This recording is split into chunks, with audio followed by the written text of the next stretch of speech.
চেয়েছিলাম, কিন্তু আমার মিসক্যারেজ হয়, তাই মা হতে পারেনি। আমি আপনাকে কথা দিচ্ছি, আমি একে নিজের ছেলের মতো মানুষ করব। আমি শিহাবের যত্ন করে খুব আনন্দ পেতাম। আমার একমাত্র দায়িত্ব ছিল শিহাবের যত্ন নেওয়া, তাকে সময়মতো খাওয়ানো, সময়মতো ঘুম পাড়ানো, তার জামাকাপড় পাল্টানো ইত্যাদি। বাকি সব কাজ করার জন্য অন্য লোক ছিল। একদিন সকালে ঘুম থেকে উঠে দেখি শিহাব বিছানায় নেই। আমি উঠে বাইরে এসে মালিককে জিজ্ঞেস করলাম, শিহাব কোথায়, সে তার বিছানায় নেই কেন?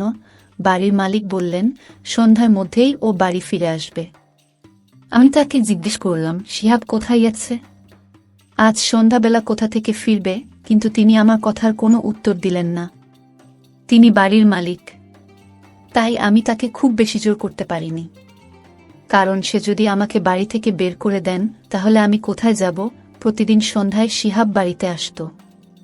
রাতে ঘুমানোর পর সকালে ঘুম থেকে উঠে দেখি শিহাব তার বিছানায় নেই, কিন্তু সন্ধ্যায় ফিরে আসত। যখনই আমি মালিককে শিহাবের কথা জিজ্ঞেস করতাম, তিনি কোনো উত্তর দিতেন না এবং বলতেন, তুমি এই সব বিষয় থেকে দূরে থাকো। তার সম্পর্কে এত কিছু তোমার জানার দরকার নেই। তোমার কাজ কেবল তার যত্ন নেওয়া এবং তাকে ভালো করে লালন পালন করা। তাই তোমাকে যে কাজ দেওয়া হয়েছে তুমি শুধুমাত্র তাই করো। তারপর থেকে মালিককে জিজ্ঞাসা করা বন্ধ করে দিয়েছি। একদিন রাতে আমি যখন শিহাবের সাথে ঘুমাচ্ছিলাম, মাঝরাতে চোখ খুলে দেখলাম যে শিহাব বিছানায় আছে। আমি দেখার জন্য জেগে থাকলাম, কিন্তু কখন যে ঘুমিয়ে পড়েছি বুঝতেও পারিনি। আজ সকালে প্রতিদিনের মতো শিহাব বিছানায় নেই। বাইরে বেরিয়ে কোথাও কে দেখতে না পেয়ে রুমে ফিরে এলাম। এর আগে কখনো ভাবিনি মালিক কি কাজ করেন, আমি শুধু আমার কাজ নিয়ে ব্যস্ত থাকতাম। এই বাড়িতে সব পাচ্ছিলাম, তাই বেশি কিছু ভাবিনি। কিন্তু একদিন কাজের মহিলাকে জিজ্ঞেস করলাম যে মালিক কি কাজ করেন, তখন সেই কাজের মেয়েটি আমাকে বলল যে তিনি একজন পুলিশ ইন্সপেক্টর। অবাক হয়ে আমি ভাবতে লাগলাম, আমি একজন পুলিশ অফিসারের বাড়িতে। একদিন দেখলাম একটি ফাইল মালিকের টেবিলে রাখা, আমি সেটি তুলে নিয়ে ভিতরে রাখতে যাচ্ছিলাম। হঠাৎ করে সেই ফাইলটা আমার হাত থেকে পড়ে, ওর ভেতর থেকে অনেক কাগজ বেরিয়ে পড়ে। আমি সেই কাগজগুলো গোছাতে গেলে সেখানে একটা ফটো দেখে আমি হতবাক হয়ে গেলাম। আমি অবাক হয়ে ভাবলাম, আমার স্বামীর ছবি এখানে কেন? ভাবলাম মালিক যদি জানতে পারে আমি এই ছবিটি দেখেছি, বাবা আমি এই ছবির লোকটির স্ত্রী, তাহলে মালিক আমার কি অবস্থা করবে? ভয়ে তাই তাড়াতাড়ি সবকিছু গুছিয়ে ফাইলটি মালিকের ঘরে রেখে ফিরে এলাম। এখন আমার ভয় করতে লাগলো এবং সবচেয়ে বড় ব্যাপার, ভীষণ টেনশনে পড়ে গেলাম। কিন্তু তবুও আমি এখান থেকে যেতে পারিনি, কারণ এই বাড়িটা ছাড়া আর কোনো থাকার জায়গা নেই। এছাড়া আমি শিহাবকে নিজের ছেলের মতো ভালোবাসি। তাছাড়া এই ছবির রহস্যটা জানতে চাই। এই পুলিশ লোকটা কিভাবে ছবিটা পেল? ভাবলাম আমার দাদা সজীবকে খুঁজে বের করার জন্য এই পুলিশ অফিসারের কাছে কেস ফাইল করতে পারে। কিন্তু দাদারা কখনো সজীবকে দেখেনি, মনের মধ্যে অদ্ভুত অদ্ভুত সব ভাবনা আসছিল। কিন্তু মালিককে জিজ্ঞাসা করার সাহস পেলাম না। 3 মাস হয়ে গেল আমি এখানে আছি। বাচ্চাটি আমাকে মা বলে ডাকতে শুরু করেছে, কিন্তু এতে মালিকের কোনো আপত্তি নেই। তারপর মালিক আমাকে একটা মোবাইল দিয়ে বলল, তোমার সাথে কথা বলা দরকার হতে পারে, তাই এটা রাখো। একদিন আমার মোবাইলে একটা ফোন আসে। আমি কাজে ব্যস্ত ছিলাম তাই কল ধরতে পারিনি। পরে মোবাইলের দিকে তাকাতেই একটা অচেনা নম্বর ভেসে উঠল। আমি খুব একটা পাত্তা দিলাম না। কিছুক্ষণ পর সেই নম্বর থেকে একটা মেসেজ এলো। তাতে লেখা ছিল, নূপুর তুমি কেমন আছো? খুব অবাক হলাম, ভাবলাম হয়তো এখানকার কোনো কাজের মেয়ে আমার সাথে মজা করছে, তাই আমি ওই মেসেজের রিপ্লাই দেয়নি। এরপর প্রতি রাতে এই নাম্বার থেকে মেসেজ আসতে থাকে, মিসেসের নানা রকমের কথা, আমার পুরনো জীবন এবং মাঝে মাঝে আমার দাদাদের সম্পর্কে বিভিন্ন কথা। আমার স্বামী একমাত্র ব্যক্তি ছিলেন, তিনি আমার সম্পর্কে এসব কথা জানতেন। আমার সাথে যা ঘটছে তাতে আমি ভয় পেয়ে গেলাম, জানি না কে সে আর কেন সে আমাকে জ্বালাতন করছে। সে বলতো, তুমি আমাকে তোমার বন্ধু মনে করতে পারো, তোমার কোনো সমস্যা হলে আমাকে মেসেজ করে জানিও, আমি তোমার সব সমস্যার সমাধান করে দেব। কিন্তু আমি ভয় পেয়ে নম্বরটি ব্লক করে দিলাম। তারপরে সে আমাকে নতুন নতুন নাম্বার দিয়ে মেসেজ করতে শুরু করে। আমি যত নম্বর ব্লক করি সে তত নাম্বার দিয়ে আমার সাথে কথা বলার চেষ্টা করত। সে এমন এমন কথা বলতো যে আমি টেনশনে পড়ে যেতাম। যাই হোক, ধীরে ধীরে আমি তাকে বিশ্বাস করতে শুরু করি এবং তার সাথে কথা বলতে শুরু করি। আমার যে কোনো সমস্যা তার সাথে শেয়ার করি। সে আমার পুরনো জীবনের কথা বলে আমার সাথে মজা করে। যখন আমি তাকে জিজ্ঞেস করতাম সে আমার সম্পর্কে এত সব কিভাবে জানল, সে আমার প্রশ্নের কোনো উত্তর দিত না, কিন্তু নিজের সম্পর্কে বলতো যে তিনি অবিবাহিত এবং এই পৃথিবীতে আর কেউ নেই। আমারও এই পৃথিবীতে কেউ ছিল না, তাই আমাদের ভালো বন্ধুত্ব হয়ে গেল। আমি চেষ্টা করতাম কারো সামনে তার সাথে কথা না বলতে।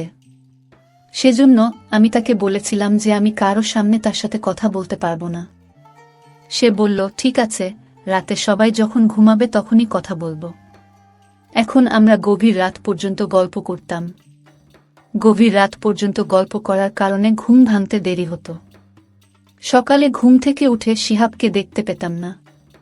আমি তার সাথে এ বাড়ির বিষয়ে কোনো কথা বলতাম না, কারণ আমিই বাড়ি নুন খাচ্ছিলাম, আর সে তাকে আমি চিনতাম না। সে আমাকে নিজের সম্পর্কে যা বলেছিল তা সত্যি কি না জানি না। এটা আমার জন্য শুধু টাইম পাস। সারাদিন বিরক্ত হতাম। শিহাব ও সন্ধ্যায় বাড়ি ফিরত আর চাকর ঘরের সব কাজ করত, তাই ওর সাথে কথা বলে সময় কাটাতাম। 22 দিন ধরে ও আমাকে বলতো আমার সাথে দেখা করতে চায়, কিন্তু আমি তার সাথে দেখা করতে রাজি হতাম না। তাই সে বলতো সে আমার সাথে দেখা করতে আমি যেখানে থাকি সেখানে আসবে। একদিন সন্ধ্যাবেলা শিহাব বাড়িতে আসার পর মালিক আমাকে সন্ধ্যার খাবারের ব্যবস্থা করতে বললেন, কারণ আমার বেস্ট ফ্রেন্ড অনেকদিন পর আমার বাড়িতে আসছে। তাই আমি চাই তুমি নিজের হাতে তার জন্য ভালো ভালো খাবার তৈরি করো। আমি মালিককে বললাম, ঠিক আছে। আমি অনেক খাবার তৈরি করে রাখলাম। 2 ঘন্টা পর শুনতে পেলাম বাইরে কেউ কথা বলছে। তাই চা জলখাবার নিয়ে নিচে এলে নিচে হলঘরে বসে থাকা লোকটাকে দেখে আমার পায়ের নিচ থেকে মাটি সরে গেল। আমি স্তব্ধ হয়ে বোঝার চেষ্টা করছি, কিন্তু বুঝতে পারছি না। কিছুক্ষণ পর আমি অজ্ঞান হয়ে পড়ি। যখন জ্ঞান ফিরল তখন আমি আমার বিছানায় শুয়ে, মালিক এবং সেই লোকটি আমার বিছানার কাছে দাঁড়িয়ে। লোকটি আর কেউ নয়, আমার স্বামী সজীব, যার শেষকৃত্য আমি নিজে দাঁড়িয়ে থেকে দেখেছি। আমি হতবাক হয়ে সজীবের দিকে তাকিয়ে আছি। আমি বিশ্বাস করতে পারছি না যে সে আমার সামনে জীবিত দাঁড়িয়ে আছে। সজীব ও আমার দিকে একমনে তাকিয়েছিল এবং তার চোখে জল দেখতে পাচ্ছি।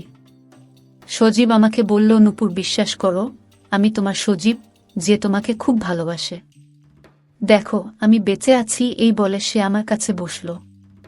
আমারও চোখে জল। আমি তাকে ছুঁয়ে দেখলাম। তারপরে নিশ্চিত হলাম যে সে সত্যিই জীবিত এবং আমার সামনে বসে। আমি তাকে জড়িয়ে ধরে খুব কাঁদতে লাগলাম। সেও আমাকে জড়িয়ে ধরে খুব কান্না করছিল। তার চলে যাওয়ার পর আমার সাথে যা যা ঘটেছিল তার সবই মনে পড়তে লাগল।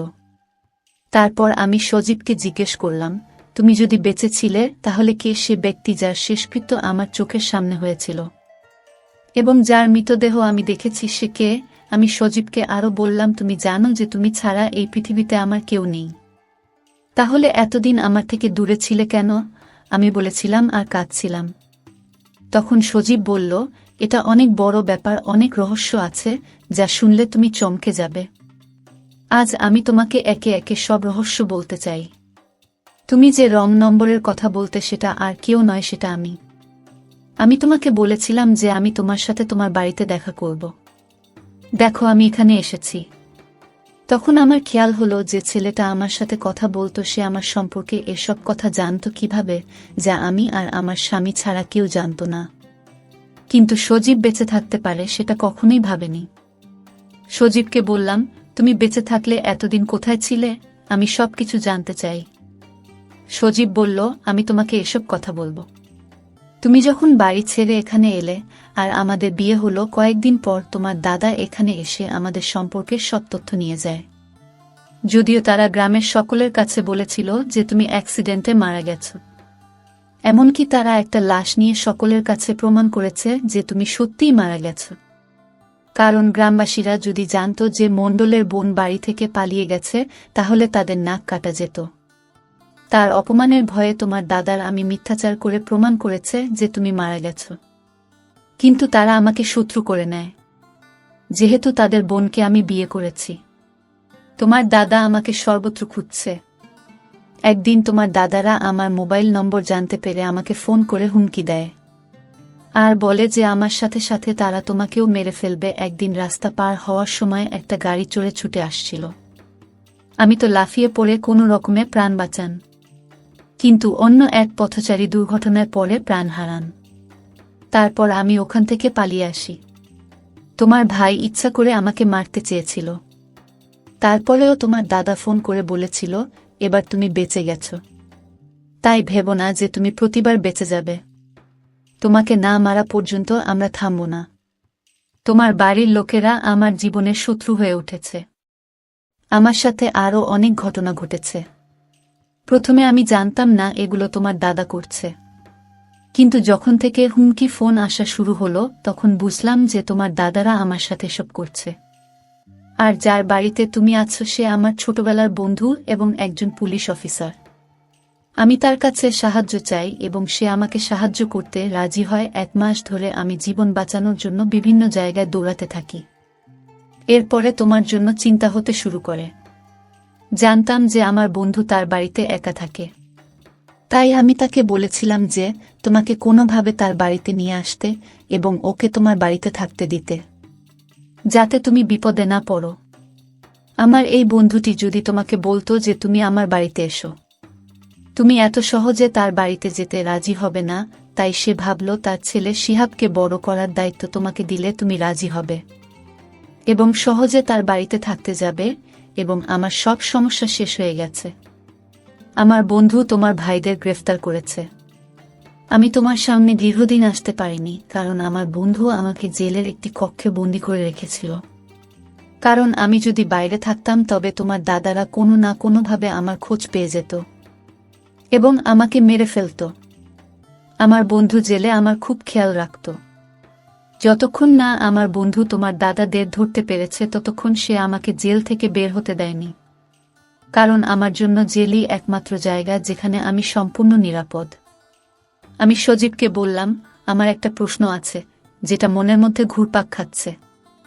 শিহাব ভোরবেলা কোথায় যায়? তখন সজীবের বন্ধু বলতে লাগলো, আমার স্ত্রী নেই এবং আমার ছেলের একজন মা দরকার। তোমার আসার 2 মাস আগে আমার স্ত্রী মারা গিয়েছিল। শিহাব খুব কান্নাকাটি করত, তাই আমি তোমাকে এখানে নিয়ে আসি। আমি টেনশনে ছিলাম যে আমার ছেলে তোমাকে তার মা মনে করবে কিনা, কিন্তু তুমি তার মায়ের জায়গা খুব সহজেই নিয়ে নিয়েছ। আর আমার ছেলে সকালে বোর্ডিং স্কুলে যায় এবং সন্ধ্যায় ফিরে আসে। আমার স্ত্রী অসুস্থ ছিল, সেজন্য আমি ওকে বোর্ডিং স্কুলে দিয়েছিলাম। তার মনোযোগ অন্যদিকে সরিয়ে দিতে এবং রাতে তাকে বাড়িতে নিয়ে আসতাম। তুমি আমার ছেলের খুব যত্ন নিতে। আমি তোমার কাছে ঋণী। সজীব তার বন্ধুকে বলল, তুমি আমাদের অনেক সাপোর্ট করেছ। তোমার কারণে আজ আমরা স্বামী স্ত্রী একে অপরের সাথে দেখা করতে পেরেছি। এখন আমরা দুজনেই আমাদের জীবনে খুব খুশি। আমার স্বামী চাকরি পেয়েছে এবং আমরা একই বাড়িতে থাকি। আবার শিহাবকে কাছে পেয়ে আমি খুব খুশি। আমার জীবনের সমস্ত সমস্যা কেটে গিয়েছে। তো বন্ধুরা, আজকে এই পর্যন্তই। ভিডিওটি আপনাদের ভালো লাগলে অবশ্যই একটি লাইক করবেন এবং কমেন্ট করে আপনাদের মতামত জানাবেন। আর চ্যানেলটি সাবস্ক্রাইব করে সাথেই থাকবেন। ধন্যবাদ।